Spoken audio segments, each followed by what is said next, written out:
Horror story मैंने बहुत सारी आपको सुनाई है, लेकिन कई बार कुछ कहानियाँ ऐसी होती हैं जिनके बारे में बयान करते वक्त कुछ अजीब सा खुद में महसूस होने लगता है। आज की हॉरर स्टोरी कुछ बहुत अलग है। जितनी मैंने सुनाई है उनकी बात नहीं कर रहा, लेकिन आज तक मैंने कभी भी किसी इंसान को इस कहानी के बारे में जिक्र नहीं करा। ये कहानी इतनी ज़्यादा भयभीत कर देने वाली है, अगर कोई इंसान रात में सुन रहा हो तो वो, मैं सच बता रहा हूँ, 4-5 दिन सपनों में सिर्फ उन्हीं यादों में पागल रहेगा। कुछ ऐसा, एक ऐसा जंगल का जिक्र, ये जंगल संभोग का प्यासा है। कहा जाता है कि इस जंगल में कुछ तो ऐसा था जहां के मर्द बड़े दीवाने थे। आसपास के शहरीकरण से या ग्रामीण इलाकों में रहने वाले मर्द अपनी पत्नियों को तलाक दे देकर इस जंगल में किसी से संभोग कर ले जाते थे। और कहा जा रहा है कि यह संभोग इतना ज्यादा खतरनाक होता था कि मर्द सिर्फ उस संभोग की दास्तान से ही पागल हुआ, लोगों के बीच में बखान करता रहता था कि मुझे जो संतुष्टि मिली वो कहीं और पर नहीं मिली। ये जंगल संभोग का जंगल बन गया। इस जंगल में इतना संभोग हुआ, इतने मर्द आए कि ये जंगल सच में अपने आप में बहुत रहस्यमय हो गया।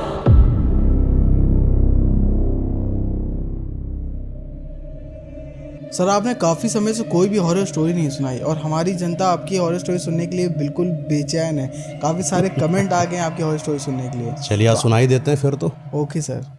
तो चलिए मैं आपको आज सुनाने वाला हूँ एक ऐसी चीज़ जहाँ पर एक पुराने समय से लगाकर जो आज भी वो जंगल है, और आज भी अगर आप वहाँ पर जाओगे तो आज भी आपको कोई ना कोई एक ऐसा इंसान या कोई ना कोई एक ऐसी आत्मा जो आपको आमंत्रित करती है संभोग के लिए, और आप जाते हो। एक आपके सामने बड़ी ही खूबसूरत महिला आती है। ये खूबसूरत महिला अपने उस बदन के रूप में आपको पागल करती है, आपको अपनी तरफ आकर्षित करती है, फिर आपके साथ संभोग करती है, फिर आपकी ज़िंदगी अलग हो जाती है। तो चलिए वहाँ पर आते हैं जहाँ असल में इस स्टोरी की शुरुआत हुई थी। दरअसल गोपाल नाम का आदमी था, लगभग आज से 60-70 साल पहले की बात है। ये गोपाल नाम का आदमी एक ऐसा इंसान था जो लड़कियों से बातचीत नहीं करता था, महिलाओं की तरफ नज़र उठाकर नहीं देखता था। अच्छा, पुराना जो समय हुआ करता था वो बड़ी सभ्यता और संस्कृति का हुआ करता था। माएँ होती थी, बहनें होती थी, और दूसरे की बिटिया दूसरे की बहन पर कोई नज़र नहीं डालता था। लेकिन होता है ना कि मर्द के अंदर की वो हैवानियत, वो हवसपना कब तक आप छुपा पाओगे। वैसा ही गोपाल के साथ व्यतीत हो रहा था।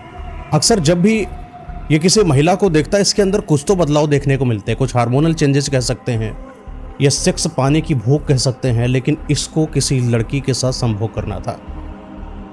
समय बीत रहा था, उम्र निकलती जा रही थी, इसकी शादी भी नहीं हो रही थी, क्योंकि ये अजीब तरीके का लड़का था, बड़ा ही गुस्सैल, हर किसी को डांट देने वाला, मार देने वाला। इतना गुस्सैल कि कोई भी पिताजी अपनी बेटी को इसके घर में ब्याहने के लिए तैयार नहीं थे। समय इतना निकल गया कि जिसकी सीमा पार हो जाए, ऐसा कह सकते हो आप। 38 साल का हो चुका है गोपाल, लेकिन अभी तक कोई शादी का रिश्ता इसके लिए तय नहीं हुआ।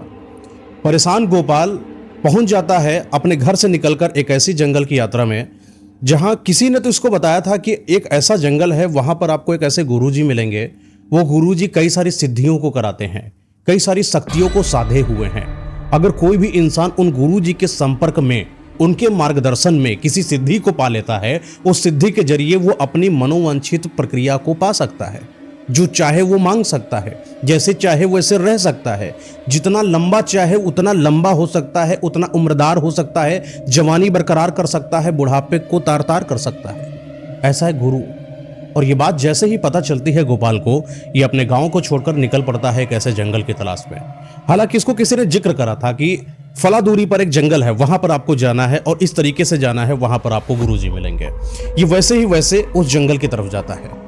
जैसे ही गोपाल जंगल की तरफ प्रवेश करता है, अंदर कई सारी इच्छाओं को लेकर कि मैं वहां पर जाऊंगा, गुरुजी मिलेंगे, उनसे प्रार्थना कराऊंगा, उनका शिष्य बनूंगा, उनकी बातों को मानूंगा, शक्तियां अर्जित करूंगा और मैं भी खूबसूरत पत्नी पाऊंगा। जब मेरे पास भी खूबसूरत पत्नी होगी, मैं अपनी इच्छाएं, मैं अपने संभोग की इच्छाएं, सेक्स पाने की इच्छाएं, मैं उसके साथ सारी पूर्ति करूंगा। गोपाल अंदर ही अंदर बड़ा खुश था, लेकिन उतना ही ज्यादा बेचैन, लेकिन उतना ही ज़्यादा परेशान भी कि पता नहीं सब कैसे होगा भी कि नहीं। क्या सिर्फ ये अभी भी लड्डू है शादी का, मिलेगा या नहीं मिलेगा ये भी पता नहीं। चलता जा रहा है जंगल के अंदर। हालांकि जंगल अब धीरे धीरे और भी ज़्यादा गहरा काला होता जा रहा है, क्योंकि जंगल इतना घनघोर था कि आसपास सिर्फ चिड़ियों के चहचहाने की आवाज़ें आती थी। थोड़ी हल्की सी बारिश हुई थी शायद पहले, उसकी वजह से जो मिट्टी थी चिपचिपी हो गई थी। वो मिट्टी चिपचिपी, वो पत्तों का चिपकना अजीब सा इसको लग रहा था, लेकिन अपने मंजिल को पाने के लिए सिर्फ अपने गुरुजी की तरफ जाने की कोशिश करने लगा। चलता रहा चलता रहा चलता रहा चलता रहा, और जैसा कि इसको पहले बताया गया था उसी तौर पर इसको एक कुटिया दिखाई पड़ती है। ये कुटिया उन्हीं गुरुजी की है जिन गुरुजी का जिक्र वो सुनकर इस जंगल में प्रवेश करा है। ये धीरे धीरे प्रवेश करता है तो देखता है कि गुरुजी साधना में लिप्त हैं। लगता है कि कोई भयंकर साधना कर रहे हैं, बहुत लंबे समय से, जैसे किसी ने उनको हटाया ना हो, उठाया ना हो, जगाया ना हो, क्योंकि हल्की हल्की सी घास उनके शरीर पर भी थी। शायद वो घास मिट्टी के ऊपर थी, इसलिए ऐसा लग रहा था कि शरीर के ऊपर है या उनके शरीर के ऊपर है, ये तो पता नहीं, लेकिन ऐसा लग रहा था कि गुरु काफी लंबे समय से किसी साधना में लिप्त है। वो जाता है, गुरु की सेवा करता है। आप डायरेक्ट गुरु को उठा नहीं सकते हो, ये नियम होता है, ये गुरु प्रक्रिया के खिलाफ होता है। आपको गुरु की पहले सेवा करनी पड़ेगी, और गुरु की साधना जब समाप्त होती है या तपस्या अगर कर रहे हैं उससे अगर बाहर आते हैं, वो आपके शिष्य प्रेम को महसूस करते हैं। गुरु में इतनी क्षमता होती है, गुरु आपको महसूस करता है।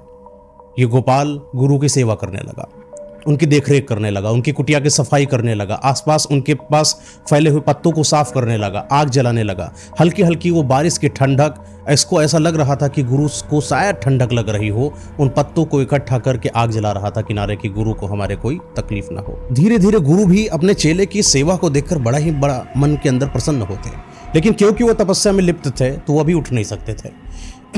लगभग 15 दिन बीत जाते हैं और गुरु अपनी तपस्या से उठते हैं, और जैसे वो पहली आंख खोलते हैं बोलते हैं, गोपाल मेरे पास आओ।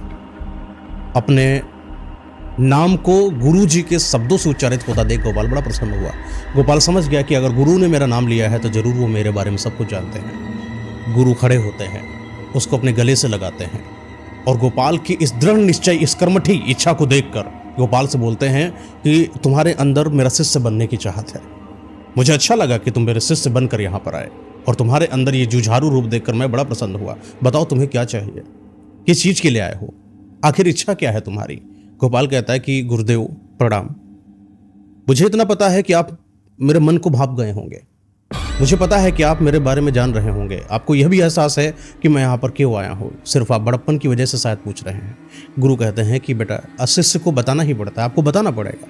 गोपाल बोला कि गुरुजी मुझे कोई एक ऐसी तपस्या, कोई ऐसी साधना या ऐसी शक्ति को सधवा दीजिए जिसके जरिए मैं एक बड़ी ही खूबसूरत पत्नी का पति बन जाऊं। मेरी बड़ी अच्छा है, समय गुजरता गया, किसी लड़की से मेरा कोई संबंध नहीं हो पाया, लगातार लोगों की हुई पत्नियों को देखकर मेरा मन भी बड़ा व्याकुल होता है गुरुदेव, मुझे रास्ता दिखाएं गुरुदेव। गुरु बोलते ठीक है, एक काम करो, कुछ चीजों के बारे में मैं तुम्हें जिक्र कर रहा हूं। मेरे पास कई सारी ऐसी सिद्धियां हैं, लेकिन सिद्धियां जो है मेरे पास उनको बड़े दिल से मैंने साधा है, बड़ी मेहनत से।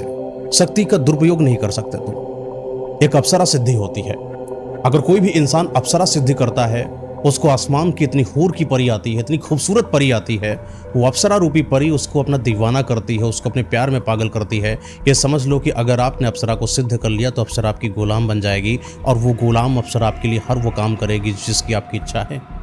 आप उसको चाहो तो पत्नी बना लो, और पत्नी के रूप में आई हुई अप्सरा तुमको यौन सुख देगी, तुमको जीवन बदल देगी, तुम्हारा वर्चस्व बढ़ा देगी, तुम्हारा मनोबल बढ़ा देगी तुम्हारा। ऐसे ही कड़ पिशाचनी की शक्ति है। अगर कोई भी इंसान कड़ पिशाचनी को सिद्ध कर ले, वो इंसान नहीं कुछ अलग ही बन जाता है। वो शक्ति, वो साधना से आई हुई वो युवती रूपी आत्मा उस इंसान के अंदर इतना बदलाव लाती है जिसके बारे में कभी सोचा ना हो उसने। कान में आकर बदबुदाती है, सामने वाले का रहस्य बताती है, गुप्त खजानों को बताती है, नए विचारों को बताती है, भविष्य काल के बारे में तक बताती है। ऐसे ही उन्होंने कई सारी शक्तियों के बारे में जिक्र करा, जहां पर दड़फुटिया भी थी, जहां पर कई सारे एंटिटी जो बहुत डेंजरस होती थी, किसी को सर्वस्व बर्बाद कर दे, किसी को वशीकृत कर दे, किसी को पागल कर दे, किसी को दीवाना कर दे, कुछ अजीब अजीब सी। बैठा गोपाल इन सारी सिद्धियों को समझ रहा था। समय लगता है, एक दिन में नहीं समझा रहे थे, हर दिन समझा रहे थे। तो एक दिन गोपाल बोलता है कि गुरुदेव मुझे अगर आप अप्सरा सिद्धि करा दें, अगर आप करा दें। तो गुरु बोले ठीक है, पूरी 51 दिन की प्रक्रिया है बेटा। कैसे होगा गुरुदेव? इसके लिए आपको एक काम करना पड़ेगा। एक ऐसी सुनसान जगह, हालांकि जंगल में सारी सुनसान जगह ही हैं, वहां पर एक जगह पर बैठकर आपको तपस्या करनी पड़ेगी। लेकिन याद रहे, मैं गुरु मार्गदर्शन दे सकता हूं, लेकिन गुरु सलाह नहीं दे सकता। मार्गदर्शन में मैं आपको यह बता सकता हूं कि अप्सरा को सिद्ध कैसे करते हैं, लेकिन मैं आपको सलाह बिल्कुल नहीं दे रहा कि अप्सरा सिद्ध कर लेना, क्योंकि एक बार अगर आपसे अप्सरा सिद्ध हो गई, जीवन पर्यंत तक तुम उसको अपनी पत्नी बनाओगे, किसी गैर महिला को देखोगे तलक नहीं। किसी के ऊपर बुरी नजर पड़ी हुई अगर वो नियत आ गई तुम्हारे अंदर, अप्सरा तुम्हें सर्वस्व नाश कर देगी, मार देगी, तितर बितर कर देगी, परिवार, वंश, आने वाला वंश सब खत्म कर देगी। बोले ठीक है गुरुदेव। गोपाल के दिमाग में पागलपन था, संभोग का। उसको सिर्फ चाहिए थी पत्नी, और पत्नी के साथ वो सेक्स, बस वही वाली इच्छा।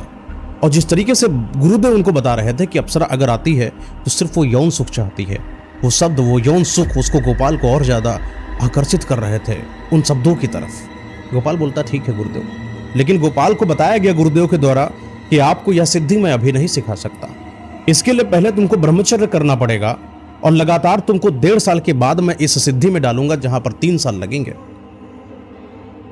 पता नहीं क्या गोपाल के अंदर दिमाग पागल था। गुरुदेव मुझे जल्दी सीखना है, मुझे कैसे भी करके जानना है। तो गुरुदेव ने मना कर दिया कि गोपाल बेटा इतनी जल्दी नहीं हो सकती। एक दिन की बात है कि गुरुदेव जंगल में यात्रा करने के लिए गए, तो लकड़ी का चुनाव करने के लिए गए थे। अच्छा, वहां पर पत्रिका रखी थी, उन पत्रिकाओं में गुरुदेव जिन भी सिद्धियों को हासिल करते थे, कैसे करते थे, उनके बारे में उन्होंने जिक्र कर रखा था। पता नहीं क्या किस्मत इसकी तेज थी। यह कहते हैं ना कि जब आपका पाप का घड़ा भर रहा होता है तो एकदम से वार होता है। यह स्थिति ऐसी थी, पता नहीं। उस पत्रिका में वही चीज मिल गई जैसे अप्सरा को सिद्ध करा जाता है। वो पूरी प्रक्रिया को पढ़ लेता है, और पढ़ने के बाद उस कुटिया को छोड़कर एक ऐसे जंगल की तरफ निकल जाता है जहां पर सिर्फ सुनसान है, जहां पर कोई नहीं है। वो वहां पर जाता है, एकांत में बैठता है। एकांत में बैठने के बाद 5 जगहों पर दीपक को जलाता है। दीपक को जलाने के बाद वहां पर गुलाब के फूलों को रखता है, गुलाब इत्र को छिड़कता है। गुलाब के जो फूल होते हैं उन्हीं से वो इत्रों को बनाता है। इत्र बनाने की प्रक्रिया भी उसको पत्रिका में दिखाई गई थी। उन इत्रों को बनाने के बाद वो 2 मालाओं को सजाता है। ये वरमाला रूपी माला 2 सामने रखी होने का मतलब यह है कि एक तुम पहनोगे जब अप्सरा आएगी, और एक तुम पहनाओगे उसको जब अप्सरा आएगी। और इस तरीके से वो अपनी पूरी साधना की क्रिया को करना चालू कर देता है। पूरे 51 दिन की वो प्रक्रिया का विस्तारण उस पत्रिका में लिखा हुआ था, और जिस तरीके से लिखा था प्रतिदिन वो उस साधना में लिप्त होता जा रहा था। लगातार रात 12 बजे से लगाकर सुबह 4 बजे तक वो सिर्फ मंत्र उच्चारण करता था, जिससे अप्सरा उन मंत्र को सुनकर उसकी तरफ आकर्षित होकर उसके प्यार में पागल होकर उसको दीवानी हो जाए, उसकी पत्नी रूप में सिद्ध हो जाए। ये करता जाता। जैसे जैसे दिन नजदीक हो रहे थे 51वें दिन के, वैसे वैसे इसको महसूस होने लगा कि इसके शरीर में कुछ तो अलग है। ऐसा लग रहा था कि जैसे शरीर अब शरीर नहीं, कुछ ऊर्जा का केंद्र बन गया हो। जैसे कोई चीज महसूस करता तो वो हो जाती, कुछ होने वाला होता तो वो हो जाती। इसको महसूस होने लगा कि अब दिन है, अब रात होने वाली है। वहां पर घड़ी नहीं चलती थी, सिर्फ महसूस होना होता था। वो महसूस होता था कि अभी थोड़ी देर पर एक शेर आ जाएगा, और सच में वो शेर आ जाया करता था। इतनी इसके अंदर की पावर बढ़ने लगी, इसको अंदर से झुनझुनी लगने लगी। इसको ऐसा लगता कि जैसे इसके शरीर में बड़ा बल आ रहा हो। लेकिन वो 40 से 51 वाला जो दिन है वो बड़ा खतरनाक था। उस 40 से 51 दिन के अंदर जिस चीज से तुम्हें डर लगता है वो चीज तुम्हारे सामने आती है। और ऐसा ही गोपाल के साथ हो रहा था। गोपाल को पानी से बड़ा डर लगता था। अचानक इसको ऐसा लगा रात 12 बजे जब ये साधना में लिप्त था, जैसे कि जंगल में अचानक बाढ़ आ गई हो। वो बाढ़ अब सब बहा कर लेकर जाने वाली है। वो बहती हुई बाढ़, कलकल करती हुई लहरें, और अचानक वो खल खल खल खल खल खल की आवाजें इतनी खतरनाक कि गोपाल को भयभीत कर रही थी। गोपाल एकदम से डरा। उसने अपने पैरों को सिकोड़ा, जैसे लगा कि वो लहर से बचना चाह रहा हो। शायद एक गलती हो गई गोपाल से, लेकिन गोपाल ने इसको ध्यान नहीं दिया, नजरअंदाज करा। वो फिर बैठ गया, साधना में लिप्त हो गया और अपनी साधना को करने लगा। ऐसे ही उसको ऊंचाई से बड़ा डर लगता था। इसको ऐसा लगा कि जैसे कोई एक आत्मा है, इसको बड़े ऊंचे आसमान में उठाकर लेकर चली गई, वहां से छोड़ दिया है, और ऐसे बिना किसी सहारे के वो लहराता आसमान से नीचे गिर रहा। एकदम से वो डर गया। डर के उसकी आंखें खुली, और जैसे वो आंखें खुली, ये भी गलती कर दी इसने। इसको ये नहीं करना चाहिए, तो अगर इसने कर दिया है, इसको नजरअंदाज नहीं करना चाहिए था। इसे ही कहते हैं गुरु मार्गदर्शन के हुए बिना कोई भी सिद्धि को ना हासिल करे। लेकिन गोपाल ने इस बात को भी नजरअंदाज करा। उसने सोचा शायद हो सकता हूं, मैं डर गया, आगे से मैं कर रहा हूं पूरी। 51 वाला वो दिन आता है जिस दिन का जिक्र उस पत्रिका में लिखा था कि 51वें वाले दिन एक अप्सरा आती है। तो जब अप्सरा आएगी तो आसपास का वातावरण बड़ा सुगंधित हो जाएगा। ऐसा लगेगा कि तुम रम रहे हो, तुम कुछ अलग दुनिया में जा रहे हो, जैसे तुम स्वर्ग में आ चुके हो, जैसे तुम्हारे आसपास इतनी अच्छी सुगंध है जिसको आज तक तुमने कभी महसूस नहीं करा। आसपास का वातावरण एकदम से बदलने लगा। यह बात गोपाल के कानों तक ऐसा लग रहा था कि आ रही थी, क्योंकि आसपास सिर्फ कलकल कलकल करती हुई वो बारिश की बूंदें, वो लहरों जैसी आवाजें थी, जैसे कि वो कोई झरने के पास बैठा हो। सुगंध इतनी मनमोहक थी कि इसकी नाक ने कभी आज तक इतनी प्यारी सुगंध को महसूस नहीं करा था। 51वें वाले दिन का जो जिक्र पत्रिका में है वो यह है कि अगर अप्सरा आएगी वो पूर्ण नग्न होगी, और नग्न अवस्था में आई हुई अप्सरा तुम्हारी जांघ पर बैठती है, और जांघ पर बैठी हुई अप्सरा तुमसे लिपटती है, तुमसे लिप्त होती है, तुम्हें दीवाना करती है, तुम्हें अर्धनग्न करती है, तुम्हारे अंदर समाहित होने की कोशिश करती है। उस समय तुम अपने धैर्य को बनाए रखना, संयम के साथ काम करना, और उठा के वो वरमाला एक खुद भी पहन लेना और एक अप्सरा को पहना देना, और इस तरीके से तुम अप्सरा को सिद्ध कर लोगे। अगर इस बीच तुम्हारी कामुकता से भरी हुई इंद्रियां डगमगा जाती हैं और तुम कामुकता में बहे हुए उस अप्सरा के प्यार में पागल होकर उसके साथ संभोग बनाने की कोशिश करते हो, कि जीवन के तुम्हारा आखिरी संभोग और आखिरी रात होगी। ऐसा पत्रिका में जिक्र था। यह बात उसको महसूस थी कि ऐसा हो सकता है। धीरे धीरे उसको ऐसा लगा कि जैसे पीछे से किसी ने बड़े प्यार से बड़े हल्के और कोमल मुलायम हाथों को रखा है, और वो स्पर्श इतना प्यारा था कि ऐसा लग रहा था कि जैसे वो कुछ मुलायम गद्देदार सी चीज बड़ी ठंडी और श्वेत हो जैसे। उसका वो हाथ का स्पर्श इसके पूरी बॉडी में सरसराहट, झुंझुनी पैदा कर गया। गोपाल को महसूस हो गया कोई तो आया है। वो किनारे किनारे छन छन पायल से करती हुई आवाज किसी महिला की इसको बेकदर पागल कर रही थी। इसको लग रहा था कि आज तो मेरी अप्सरा मेरे सामने आने वाली है। वो गोल गोल गोल गोल ऐसा लगा कि जैसे कोई महिला चक्कर लगा रही हो, ये आंखें बंद कर इस चीज को महसूस कर रहा था। वो अपने पूरे बदन के हिस्सों को गोपाल को टच करा रही थी।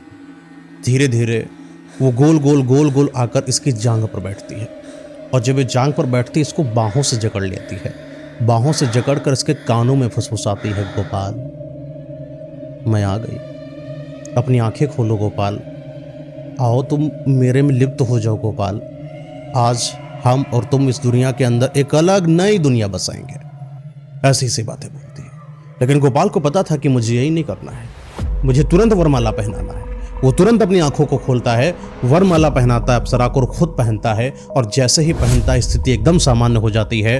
वो नग्न अवस्था में बैठी हुई अप्सरा तुरंत कुछ कपड़ों में आ जाती है। वो कपड़े भी इतने कामुक थे, इतने कामुक थे, कोई भी इंसान देख ले वो पागल हो जाए और अपनी कामुकता से भरी हुई उन इच्छाओं को संभाल ही ना पाए। साड़ी जैसे सिकुड़न से भरी हुई साड़ी जो होती है, उसके बदन ऐसे वक्ष स्थल पर चिपकी हुई हो, और नीचे से जांघों के बीच से वो निकली हुई साड़ी और भी ज़्यादा उस अप्सरा को आकर्षक बना रही थी। वो उसके सामने बैठती है और बोलती है कि गोपाल तुमने मुझे पा लिया, अब बताओ तुम्हें क्या चाहिए मुझसे। तो गोपाल बोलता है कि मुझे तुम चाहिए बस, और मुझे कुछ नहीं चाहिए। ये बात पत्रिका में जिक्र था कि तुम्हें किसी और लड़की के बारे में मांग नहीं रखनी है, तुम्हें मांग रखनी है तो सिर्फ अप्सरा के बारे में। अप्सरा से कहता है कि तुम मुझे मिल गई तो मेरा जीवन सफल हो जाएगा, और तुमसे खूबसूरत ना तो इस दुनिया में कोई है ना होगी। मुझे चाहिए तो बस तुम चाहिए। तुम जैसी कामुक से भरी नारी मुझे आज तक जीवन में कभी सौंदर्य के रूप में हो या किसी भी स्थिति रूप में हो कभी मात नहीं दे पाई, ना दे पाएगी। तुम हो तो बस दुनिया है।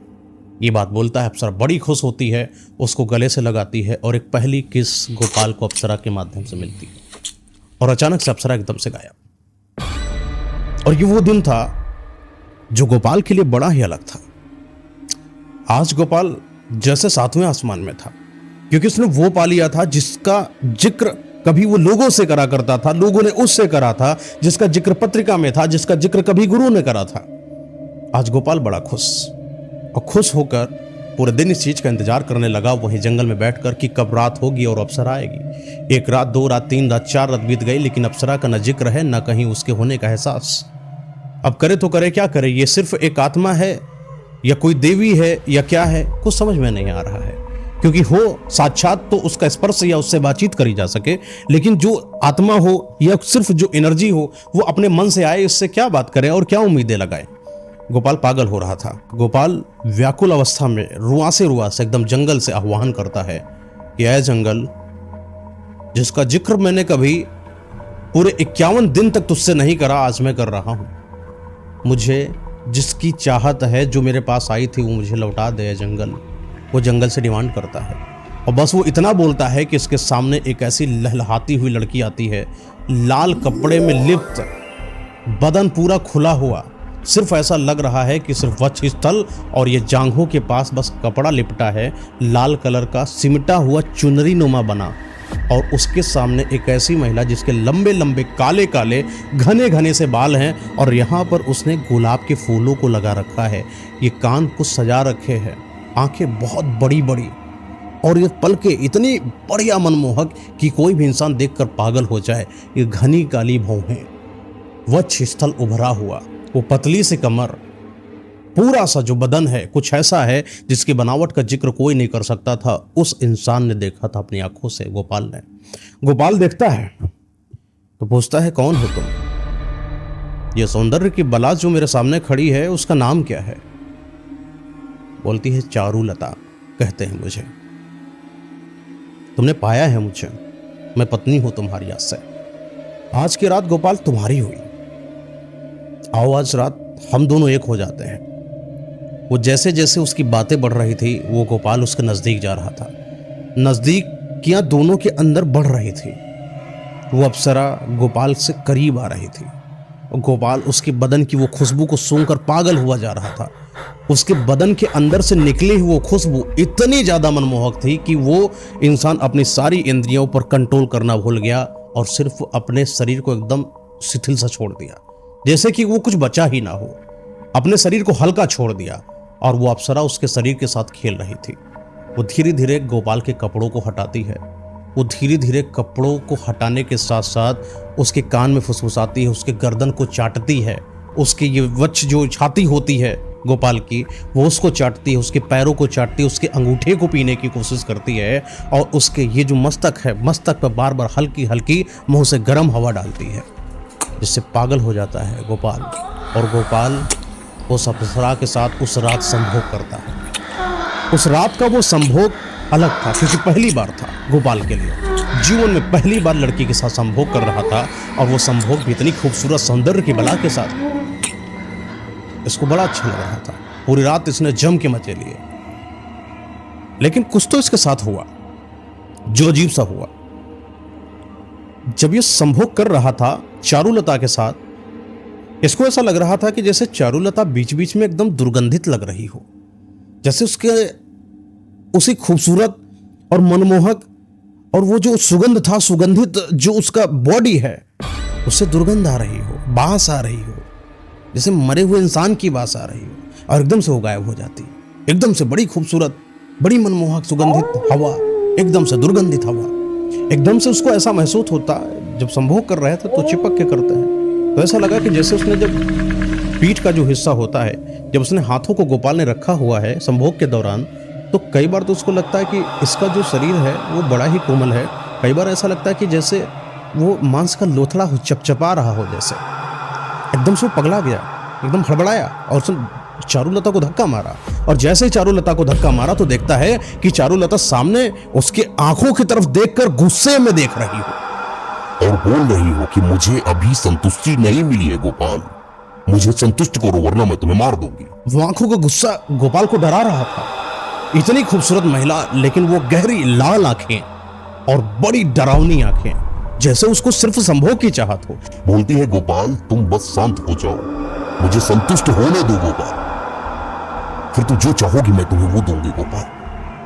बोलती है बार बार, वो चारुलता अपनी आवाज से बार बार गोपाल को डराती है, पागल करती है। गोपाल एकदम भयभीत हो जाता है। उसको बार बार सामने बैठी उस चारुलता के अंदर कई आत्माओं का जैसे दृश्य दिख रहा हो। ऐसा लगा जैसे कई सारी महिलाएं उसके अंदर हो। गोपाल पूछता, तुम कौन हो, मुझे बताओ तुम कौन हो, मुझे तुम बताओ चारुलता, तुम अकेली नहीं हो उसमें। गोपाल पागल है, डरा हुआ है, लेकिन वो डर सिर्फ डर तक है। चारुलता उसके ऊपर कूद कर बैठती है और उसके साथ फिर से संभोग करती है और संभोग करते करते करते करते लगभग 4 से 4:30 5 बज जाता है। गोपाल पागल है, मना कर रहा है, लेकिन चारुलता नहीं मान रही है। और इस बीच में गोपाल का वीर जमीन पर छिटक जाता है। और जब गोपाल का वीर छिटक जाता है, एक चमत्कार होता है, क्योंकि उस वीर से एक लड़की का जन्म होता है। और गोपाल पूछता, अरे ये कैसे हुआ? ऐसा तो कभी नहीं होता है। मैं भी जानता हूं, मैं भी सुनता हूं, मैंने भी महसूस करा है। सिर्फ वीर टपकने से, वो भी जमीन पर, कैसे कोई लड़की हो सकती है, वो भी कपड़े पहने हुए? तो चारुलता कानों में बोलती है कि तुमने कोई साधारण स्त्री के साथ संभोग नहीं करा है प्यारे गोपाल, अप्सरा हूं मैं। चारुलता नाम है मेरा। मैं वो चमत्कार कर सकती हूँ जिसके बारे में कभी तुमने सोचा ना हो। मैं वो हूं जो तुम समझ भी नहीं पाओगे। आज ये चमत्कार है, वो सिर्फ तुम्हारे वीर से पैदा हुई लड़की नहीं है, उसमें मेरा भी अंश है। हमारी और तुम्हारी वो लड़की है। दिन होता है, चारुलता अपने नॉर्मल स्थिति में आ जाती है, लेकिन वो पूर्ण लड़की के रूप में उसके साथ रह रही है। शरीर है, सब कुछ है, कोई आत्मा के रूप में नहीं। एकदम ऐसा लग रहा है जैसे स्वस्थ स्त्री हो सामने, और वो छोटी बच्ची भी सामने है। सुबह 6 बजे से लगाकर 12 बजे नहीं होते हैं, ऐसा लग रहा है कि वो लड़की 10 साल की हो गई हो। एक आधे दिन के अंदर लड़की 10 साल की जैसे दिखने लगी, और आधे दिन के अंदर लड़की 18 साल की जैसे दिखने लगी। वो रात का समय आता है, चारुलता फिर उसके साथ संभोग करती है, और उसी प्रक्रिया के जैसे जैसे गोपाल चाहे पागल हो चाहे परेशान हो, लेकिन सिर्फ खुश करे तो चारुलता को। उसको यौन संबंध चाहिए था गोपाल को, और शायद वो यौन की भूखी थी चारुलता, उसको भी संभोग चाहिए था। और ये पहले ही जिक्र करा था गुरु ने कभी, गोपाल ने पहले याद नहीं रखा, अब उसको वो बातें परेशान कर रही हैं। गोपाल का वीर इस बार फिर से जमीन पर गिरा। इस बार एक नहीं, पूरी 99 लड़कियों ने जन्म लिया। 100 लड़कियां उसकी खुद की, और आधा दिन अगला बीतता नहीं है, सारी लड़कियां 22, 25 साल की हो चुकी हैं। अगली फिर रात में संभोग होता है, और फिर रात में वीर गिरता है। इस बार भी 99 लड़कियां जन्म लेती हैं। बड़ी अजीब सी स्थिति है। 100, 200 लड़कियां, और अगले ही दिन ये सब 22, 25 साल की, और 28 साल के बाद उम्र नहीं बढ़ रही है। ऐसा लग रहा है कि 25 से 28 साल की युवती है, एकदम स्वस्थ बिल्कुल, और देखने में बड़ी आकर्षक। ऐसा लग रहा है कि जैसे ये चारुलता जितनी खूबसूरत, उससे कई ज्यादा गुना वो खूबसूरत। और वो सारी की सारी लड़कियां ना गोपाल के साथ संभोग करने के लिए व्याकुल। खुद की लड़की, बताया जा रहा है कि लड़की खुद की है। उनके अंदर सिर्फ हवस बना था, उन लड़कियों को सिर्फ हवस चाहिए थे। वो सारी के सारी टूटती गोपाल के ऊपर, और गोपाल से सेक्स करने की कोशिश करते। लेकिन गोपाल कितना करे भैया। गोपाल एक वक्त पर पागल हो गया, उसका शरीर साथ नहीं देने लगा, बीमार हो गया, कुपोषित हो जा रहा था, पतला हुआ जा रहा था। मात्र 3 के दिन के अंदर ऐसा लग रहा था कि जैसे वो बुढ़ापे की तरफ आ चुका हो।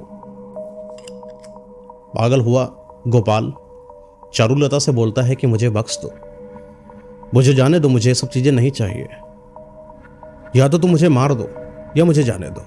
थोड़ी देर के बाद क्या होता है, उस जंगल के थोड़ी सी दूर पर एक गांव होता है। ये लड़कियां जब जान जाती हैं कि गोपाल के अंदर संभोग करने की क्षमता बची नहीं है, तब ये लड़कियां बाहर जाती हैं और मर्दों को आकर्षित करती हैं। एक एक लड़की गांव में निकलने लगी, वो लोगों के साथ मिलती, उनको अपने मनमोहक अदाओं से पागल करती, अपने उस खूबसूरत सुगंधित बदन से पागल करती, उनकी पत्नियों को तुड़वाती, उनको हटाती। चाहे 18 साल का लड़का हो, चाहे 19 साल का लड़का हो, चाहे 12-13 साल का लड़का हो, सबके साथ संभोग करने लगी। ये संभोग इस कदर फैलने लगा वहाँ की गांव में, जो जंगल के अंदर था, कि हर मर्द इस जिक्र को हर जगह पर बताने लगा कि वहाँ पर कुछ ऐसी महिलाएं हैं जो जंगल में आई हैं। अगर कोई भी मर्द को संभोग की इच्छा हो तो जंगल में जाए, वो संभोग कर सकता है। हर मर्द वहाँ पर आने लगा, और ये सब गोपाल की आंखों के सामने होता। जहाँ पर गोपाल रहता था ना, उस पेड़ के नीचे जहाँ साधना करी थी, वहीं पर उसने कुटिया बना रखी थी, और चारुलता के साथ रहता था। लेकिन चारुलता गोपाल के साथ जब संभोग कर करके पागल हो गई, क्योंकि गोपाल के अंदर जान नहीं बची, तो चारुलता भी कई लोगों को अपनी तरफ आकर्षित करती और वहाँ पर लेकर आती गोपाल के सामने, और उनके सामने संभोग करती। ऐसा सारी लड़कियां करती। गोपाल के आंखों के सामने ये हुआ कि मात्र 1.5 महीने के अंदर हजारों, दसियों हजार मर्द उस जंगल में आने लगे, और उन लड़कियों के साथ संभोग करते और वहां से चले जाते। सिर्फ चले नहीं जाते, खत्म हो जाते, पूरी दुनिया से चले जाते हैं। क्योंकि जब ये लड़कियां किसी के साथ संभोग करती थी, संभोग करने के बाद उसको मार डालती थी, उसके शरीर को चूस लेती थी, खून पी लिया करती थी, जिससे उनकी जवानी बरकरार रहा करती थी। ऐसा कई समय तक चला। ऐसा कई सालों तक चला। ये जिक्र, ये बातें फैलने लगी पूरे भारत देश के अंदर या बाहर देशों से। लड़कियां यहां पर आने लगी, लड़के यहां पर आने लगे, और यहां सिर्फ संभोग होता था जंगल में, सिर्फ बर्बरता होती थी। इतना ज्यादा समाज बिल्कुल पागल हो गया था, परेशान हो गया था, खत्म सा हो रहा था। मर्दों की मर्दानगी खत्म हो रही थी और समाज से मर्द नाम की जो वो इंसानियत है वो सब खत्म हो रही थी। मर्द खत्म हो रहे थे, सिर्फ औरतें बच रही थी। और जो मर्द वहां से जंगल में आता वो जंगल से वापस कभी नहीं जाता। एक समय के बाद वही गुरु जिनका चेला कभी ये गोपाल हुआ करता था, उन गुरु को आभास हुआ कि ये सब क्रिया कराया गोपाल का है, तो गोपाल को शांत करना पड़ेगा। जब तक गोपाल से यानी कि जो मेन जड़ है वो अगर शांत नहीं होता है, तब तक कि इन लड़कियों को संभाला नहीं जा सकता। क्योंकि जब भी लड़की किसी मर्द से संभोग करती, वो भी कई लड़कियों को जन्म देती, और इस तरीके से इनकी जनसंख्या बढ़ती चली जा रही थी और इनको रोकना मुश्किल सा हो रहा था। एक बार गुरु फिर उस जंगल में आते हैं जहां पर ये सारी क्रिया होती है। कई लड़कियां, कई महिलाएं तो ऐसा लगा कि गुरु को अपनी तरफ आकर्षित कर रही थी, लेकिन गुरु को चाल पता थी, जालसाजी पता थी। उनको पता था कि ये सिर्फ संभोग की भूखी हैं, अगर इन्होंने मेरे साथ संभोग कर लिया तो ये मुझे भी मार देंगे। गुरु को पता था, लेकिन गुरु कभी अपने इनके झांसे में नहीं आए। गुरु के अंदर शक्तियां थी, सिद्धियां थी, वो अपने आप को बचा लेते थे और इन जैसी कामुकता भरी जो उनकी अदाएं थे उनसे अपना दिमाग हटा लेते थे। और गुरु को धीरे धीरे पता चला कि गोपाल वहां पर रह रहा है। जैसे ही गोपाल उस कुटी पर जाते हैं जहां पर गोपाल की कुटी है, वहां पर देखे तो पता चला कि गोपाल एकदम कंकाल अवस्था में वहां पर बैठा हुआ है। और जैसे वो गुरु को देखता है बड़ा प्रसन्न हो जाता है, गुरु बचा लो मुझे, गुरुदेव मेरी रक्षा करो, गुरुदेव सब बर्बाद हो गया, गुरुदेव आपकी बात नहीं मानी, गुरुदेव आपकी पत्रिका में लिखी हुई सारी चीजें मैंने सुन ली, पढ़ ली और बस मैंने अमल कर लिया, मैंने सोचा नहीं कि कैसे क्या क्या हो सकता है, आज मैं बर्बाद हो रहा हूं, पूरा समाज बर्बाद हो रहा है, गुरुदेव बचा लो वरना ये मर्द जात सब खत्म हो जाएगी। गुरुदेव बोलते कि बेटा गोपाल तुम्हें ऐसा नहीं करना चाहिए था, और अगर कर दिया है तो इसका अंत भी तुम ही करोगे। बोले कैसे? तो गोपाल से गुरुदेव बोलते हैं तुम शांत रहो, मैं करता हूं। गोपाल से बोलते हैं कि तुम ये जो पेड़ है यहां पर बैठ जाओ, लेकिन एक चीज का याद रखो, अभी बैठना 8 घंटे तक। चारुलता तुम्हारे पास रात में आएगी संभोग करने के लिए। तो गोपाल बोला वो मेरे साथ संभोग नहीं करती है। बोला नहीं, आज मैं तुम्हारे अंदर एक ऐसी शक्ति डाल रहा हूं जिसके बाद आज के दिन तुम जवान दिखोगे। बोला ठीक। गुरुदेव ने ऐसे हाथ रखा, उसका शरीर जो बुढ़ापे से भरा हुआ था एकदम से जवानी में बदल गया, जैसा वो पहले गोपाल लग रहा था। बोला आज की रात चारुलता तुम्हारे पास आएगी और चारुलता फिर से तुम्हारे साथ संभोग की इच्छा को प्रकट करेगी, लेकिन तुम भटकना नहीं, उसको मार देना और उसको मारकर यहीं गाड़ देना, और यहीं गाड़ने के बाद उस लाश पर बैठ जाना। बोला ठीक है। चारुलता आती है, संभोग की इच्छा प्रकट करती है, गोपाल की यौवन अवस्था को देखकर खुश हो जाती है, बड़ी प्रसन्न वो चारुलता। जैसे ही गोपाल के नजदीक आती है, उसके बदन को सूंघने की कोशिश करती है, गोपाल बगल में लिए हुए खंजर को चारुलता के ऊपर हमला करता है और चारुलता ढेर हो जाती है। चारुलता को वहीं पर मारकर, वहीं गड्ढा खोदकर उसी के ऊपर कब्र पर जैसा बनाकर उसी के ऊपर वो बैठ जाता है। और जैसे ही बैठता उसके गुरुदेव आते हैं और गुरुदेव वहां पर एक तरीके की तांत्रिक साधना को करना चालू करते हैं। उस तांत्रिक साधना के दौरान यह होता है कि वो जितनी भी लड़कियां थी, वो जितनी भी लड़कियां जहां से इसका उत्थान हुआ था, जो वीर से निकल रही थी, वो सारी की सारी लड़कियां आ रही थी। असल में लड़कियां थी नहीं, सिर्फ शरीर लेकर आई थी। इनका खुद का शरीर नहीं था, सिर्फ ये बनावटी और अदृश्य शरीर था, ये सिर्फ एक छलावा था। वो सारी की सारी जो महिलाएं थी वो आत्मा रूप में वहां पर एकत्रित हो जाती, क्योंकि तांत्रिक साधना बहुत खतरनाक चल रही थी। उस तांत्रिक साधना के दौरान गुरुदेव ने वो जितनी भी आत्माएं थी सबको उसी पेड़ में बांध दिया, और उसी पेड़ में बांधने के बाद वहीं पर गोपाल के अंदर कुछ तो ऐसा डाला कि गोपाल मूर्ति में बदल गया।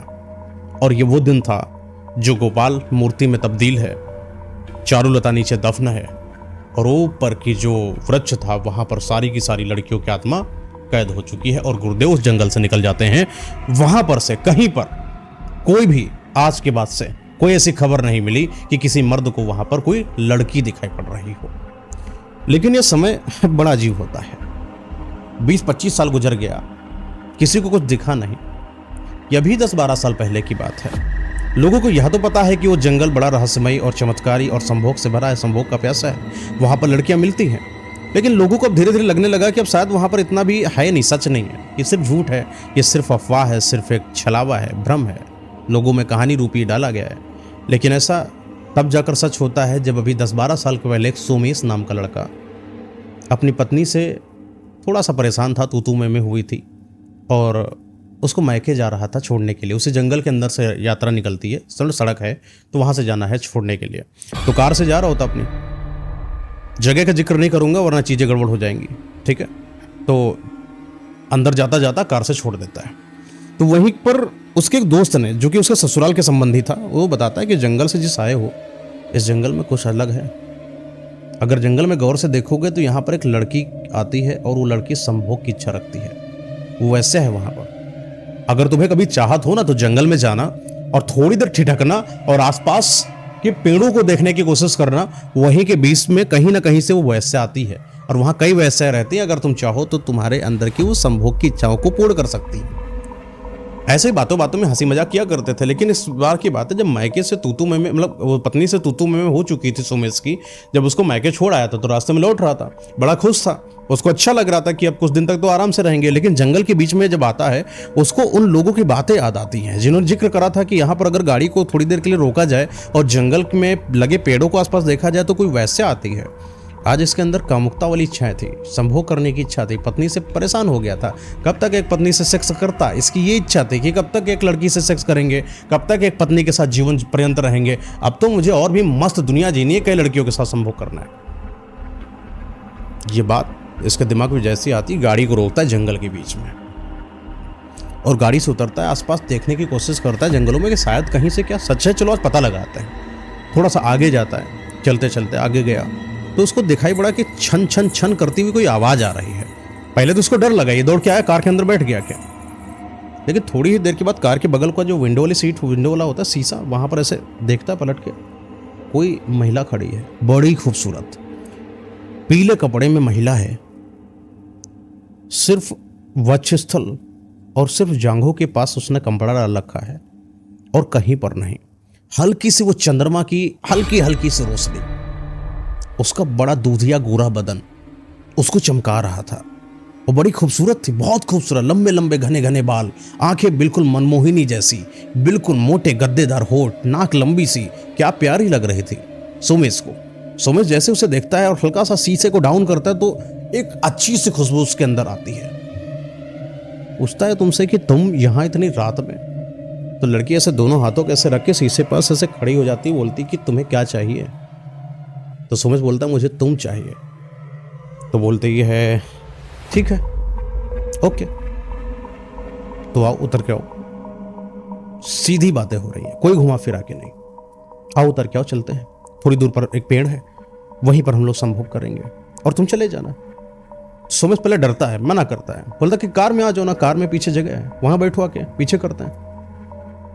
लेकिन उस लड़की ने मना किया, बोली कि नहीं मेरी जगह है, मैं वहीं पर करती हूँ, मुझे खुले में ये सब चीजें करना बड़ा पसंद है, अगर तुम्हारी इच्छा है तो तुम आ जाओ वरना कोई बात नहीं, तुम जा सकते हो। सोमेश को पहले तो लगा कि जाना चाहिए, उस गाड़ी स्टार्ट करता, चलने लगता है।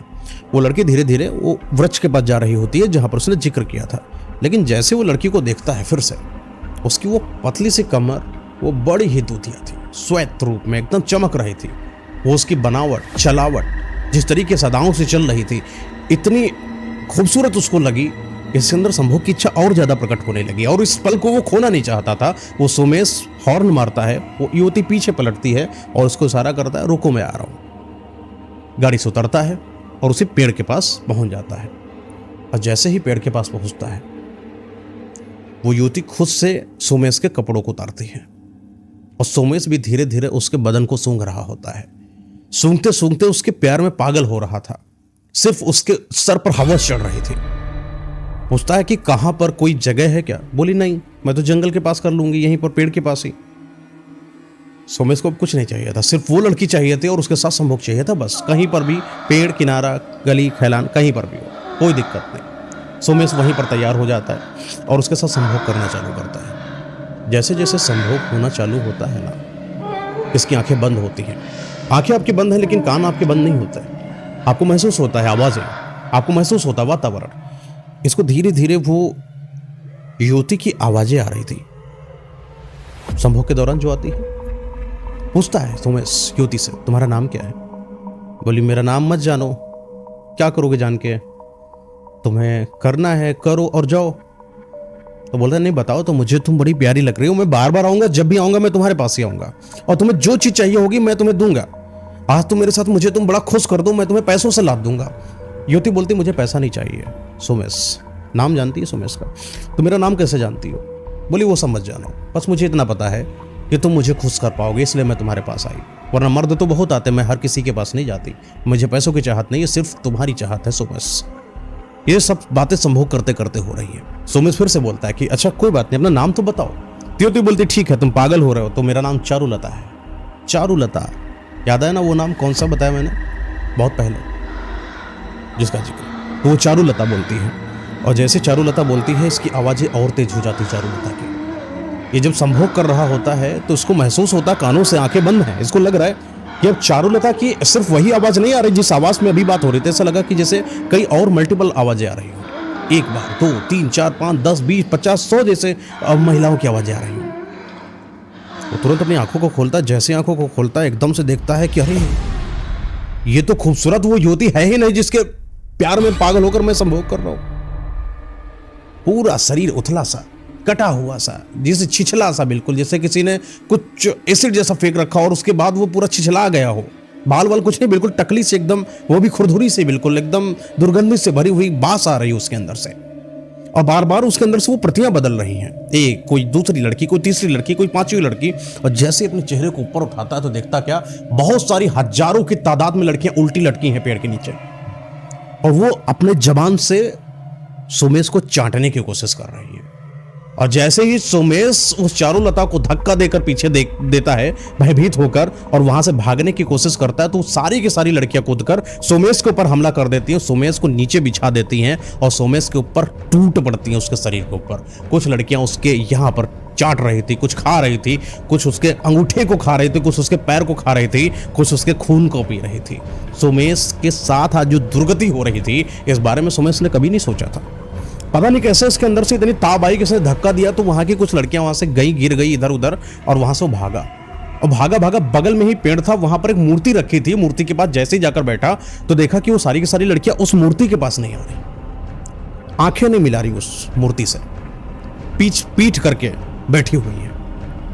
तो सोमेश वहां पर एकदम बहुत दर्द से कराहता हुआ, पैर में क्योंकि खून लगा हुआ है और खून बिल्कुल काटा हुआ है, किसी ने चल नहीं पा रहा, एकदम लंगड़ा रहा है बहुत भयानक। वो जाके मूर्ति से लिपटता तो उसे एहसास होता है कि शायद इस मूर्ति का कमाल है कि ये सारी की सारी ये जो आत्मा रूपी महिलाएं यहाँ पर दिखाई पड़ रही हैं ये मेरे पास नहीं आ रही हैं। उसको पता चल गया कि ये वो नहीं है, ये सिर्फ वैसा नहीं है, ये कोई आत्माओं का जाल है जहाँ पर मैं फंस चुका हूँ। आज वो मूर्ति को पकड़ लेता है, जकड़ लेता है, और जैसे वो जकड़ लेता है तो वहाँ की जो युवतियाँ हैं वो उठकर जाने लगती हैं, ऐसे सर को नीचे करके, हाथ को आगे करके, पैर एकदम पीछे पीछे, बालों को आगे करके, जैसे लग रहा वहाँ चलने लगी।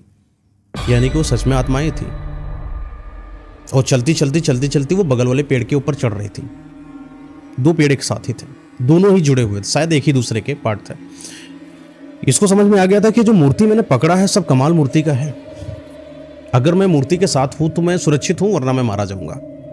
ये मूर्ति को उठाता है, वैसे उठाता है, सोचता है कि कार तक लेकर जाऊंगा, कार में बैठकर निकल जाऊंगा। लेकिन जैसे मूर्ति को उठाकर चल रहा होता है, क्योंकि पैर ऑलरेडी लड़खड़ा रहे हैं, वो लड़खड़ाए हुए पैर किसी जड़ से टकरा जाते हैं पेड़ के और वो गिर जाता है। जैसे ही गिरा मूर्ति टूट गई। अब मूर्ति टूट गई यानी कि संरक्षण देने वाला कोई बचा नहीं। अब क्या करोगे? वो सारी की सारी आत्माएं फिर वही ऐसे आगे चलती चलती चलती चलती फिर उसके पास आई और फिर उसको चाटने लगी, उसका गर्दन ये काटने लगी, यहाँ से पूरा जैसे खून सब निकाल दिया हो, ऐसे मुंह से निकालती, उसके अंतड़ियों को निकालती, थू फेंकने की कोशिश करती। लेकिन अभी इतनी अंतड़ियां नहीं निकाली थी कि सोमेश मर जाए, खत्म हो जाए। खून, ब्लड जैसे जो ब्लड वेसल्स होती उनको नहीं निकाल दिया था, और वो जो खून बहता बहता हल्का हल्का सा वो बगल में जो मूर्ति टूट गई थी वहां पर जाकर चिपकता है। और जैसे ही वो खून उस मूर्ति पर लगता है वो मूर्ति फिर से जुड़ जाती है, और जैसे ही मूर्ति जुड़ती है उसके अंदर से एक इंसान निकलता है। वो जैसे ही इंसान निकलता है ये सारी जो महिलाएं, जो आत्माएं थी, वो वहां से उस सोमेश को छोड़कर फिर से भागती हैं और पेड़ पर लटक जाती हैं। पहले तो सोमेश को कुछ समझ में नहीं आया कि करे तो करे क्या करे। सोमेश बोलता है कि मुझे माफ़ करिएगा, मैंने आपको तोड़ दिया था, आप शायद कोई महान संत हैं, जैसे आप मूर्ति में शायद अंदर थे और मैंने आपको तोड़ दिया, मुझे माफ़ करो, मुझे बचा लो। आज मैं बच जाऊं, आज के बाद कभी भी ऐसी हवस वाली जो भी इच्छाएं हैं वो कभी नहीं लाऊंगा और सिर्फ अपनी पत्नी से प्रेम करूंगा और किसी के पास नहीं जाऊंगा। हे महाराज मुझे बचा लो, आप जो भी हैं मुझे बचा लो। मुझे एहसास है कि ये सब आपसे डरती हैं, सिर्फ आपसे डरती हैं। मुझे बचा लो, मुझे मेरे घर तक पहुंचा दो। वो मूर्ति में कौन था और ये सब क्यों हुआ, उसको वो क्यों देख के भागी? ये असल में वो जो मूर्ति से निकला हुआ इंसान सोमेश को बोलता है कि शुक्रगुजार तो मैं हूं जो आज इतने सालों के बाद तुमने मुझे आजाद कर दिया। आज मैं आजाद हूं तो सिर्फ तुम्हारी वजह से, क्योंकि तुम्हारे खून का स्पर्श ही मुझे इस जो जकड़न थी मूर्ति की वहां से आजाद कर चुका है। तुम जाओ, मैं तुम्हारी रक्षा करने के लिए तैयार हूं। लेकिन सोमेश पूछता है कि बताओ आप हैं कौन? तो वो पूरी अपनी स्टोरी बताता है। उस स्टोरी में सिर्फ यही जानने को मिलता है कि वो वही गोपाल है जिसको मूर्ति में उसके गुरुदेव ने कैद कर रखा था। इन महिलाओं को, इन लड़कियों को, इन आत्माओं को जिसने वृक्ष पर कैद कर दिया था। ये वो मूर्ति से आजाद हुआ गोपाल वहीं पर उस पेड़ के नीचे समाधि के रूप में बैठ जाता है और ये जो सोमेश है वहां से निकल जाता है कार में बैठकर। जैसे तैसे कार को चला रहा होता, चलाते चलाते धीरे धीरे धीरे धीरे धीरे धीरे वहां पहुंचता है। जैसे घर पहुंचता है और जैसे ही घर पहुंचता है तो अपने आप को हॉस्पिटलाइज करता है। 10-15-20 दिन के बाद ये सही हो जाता है, क्योंकि महिला से जो उसकी पत्नी थी उससे लड़ाई हो चुकी थी, वो भी फ़ोन नहीं कर रही थी। लेकिन 15 दिन के बाद उसके ससुराल से फ़ोन आता है कि तुम्हें बेटी हुई है। तो बोले बड़ा खुश, बात करो मेरी पत्नी से। सब रंजिश से सब गुस्सा खत्म हो गया और जैसे ही फ़ोन से बात करता है अपनी पत्नी से, पत्नी रुआसी होकर बोलती है कि तुम्हें आना चाहिए था। तो सोमेश बोलता है कि मुझे माफ़ करो, मेरी बेटी हुई, बहुत अच्छा लगा। दोनों एक दूसरे से बात कर रहे होते हैं। पत्नी ने बोला कि सोमेश, मैंने अपनी बेटी का नाम चारुलता रखा है। और ये जैसे ही बात सुनता है सोमेश,